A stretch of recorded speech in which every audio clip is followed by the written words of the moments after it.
Another dark log, indeed. What's going on, zombies? Are we alive yet? Are we awake yet? Are we emotionally screwed up and sleep deprived? Because, yeah, again, for me too. It's D8, whittling down into the 9th of November 2025. We're talking about what time it is. Well, it's about 11:51 p.m., so we're counting down. This is Zombie Weaver, John C. Roseman, California. The guy that does the Diary of the Griever named John Weaver, which is me. Okay, fine. Okay, story's been out for a while concerning about the administration of Trump. Instead of living in maybe FBI protected or Secret Service protected civilian areas, Trump's administration moving into the military area just to protect themselves. Cowards. Yep, basically. They feel they can't be protected, they can't be safe among civilians. Because of their controversy, because of what their remarks and interactions are taken against people. They now feel they need to hide under the skirts of the military, who are not exactly comfortable about protecting these people. Now, in any other kind of tyranny or authoritative regimes out there, the military, if they're paid properly enough, they would probably protect them as long as they're getting paid. But our military, the United States military, is not feeling comfortable about it from what I'm hearing. Hold on, she must be obeyed. Yeah, I gotta take care of she must be obeyed again.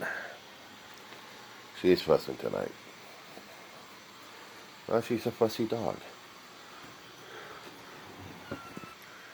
May I present my own tyrant, the dog. Anyway, what I was trying to explain while taking care of she must be obeyed,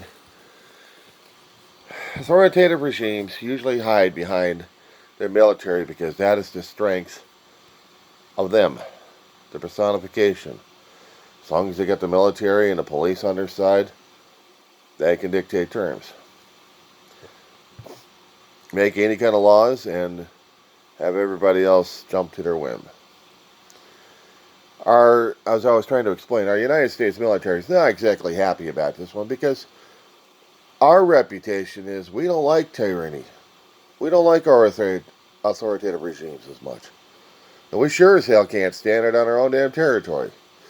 Unless, of course, we have people that brainwashed that the United States Constitution no longer means anything, and neither does the history of our country, the United States. And if that's the case, then we really do have a civil war among us. Think about it. For those who actually value the traditions and the values and everything else that makes our country, the plurality of it, the differences, even if we are arguing like crazy and we have two different point of views, we can all agree that we still depend upon the Constitution to regulate us. The First Amendment would guarantee us freedom of speech and the right to address our grievances to the government. Not to mention having a separation of church and state. But it never said that we were supposed to be an authoritative regime and need to be processed as such and dealt as such. So while the independents are freaking out about the administration's under military protection, think about it, guys. You're talking about tyrants. You're talking about bullies. And where do bullies want to hide? Behind everybody else. Because, yes, we admit that they are cowards. They created, they pushed, they cajoled for those who wanted to be cajoled and pushed. They chose. But for the rest of the military who don't, well, that's the war right there, isn't it? Are they going to be supporting the Constitution or are they going to be supporting tyrants? If that's the case, they no longer have the right or option to wear the uniform. Having the cowards living on military bases is a way of hiding from everybody. Oh, they'll show their public face, but they don't want themselves hurt in any way, shape, or form. So they will hide. They'll go to military bases and camp out there for a while. Until maybe the heat gets cooled down, right? I don't think so. It's good to boys and girls. Now, Hegseth may be the Secretary of Defense. I'm not using the Secretary of War. Bullshit. This is what tyrants and this is what bullies want. I'm saying defense. He doesn't like it, he can go fuck himself. I'm a civilian. But I know the military would also think of themselves as for defensive purposes, not offensive. Because it means they're going on the offense with everybody. Because they can, because they want to bully the rest of the world, and they know the rest of the world will bully them back, one way or another. So are we technically at war with ourselves and also with the world, or just at war with what? Now, as far as what I'm going through the independence videos out there, every one of them damn boats out there are not smugglers. Well, at least not the ones coming over here to the States anyway. And do they really need to be blown to hell? Do they really?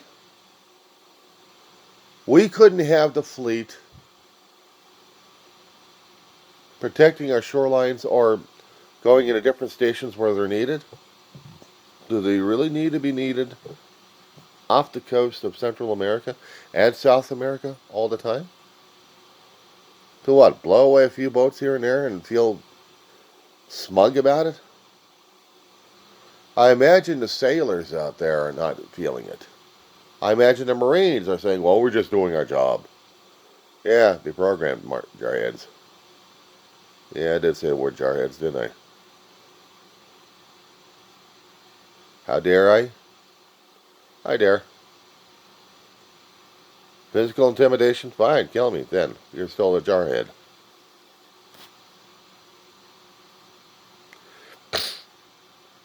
And you're going to allow a tyrant to tell you what's going on. You guys are going to have to look at yourselves in the mirror lately. You're going to have to look at yourself to commitment, either to the country, to the Constitution, or is it to a gas bag and his minions? Hope you can live with yourself with that one. I hope you can actually deal with your conscience on this one. Because now you're protecting the bullies themselves. It's not rebellion.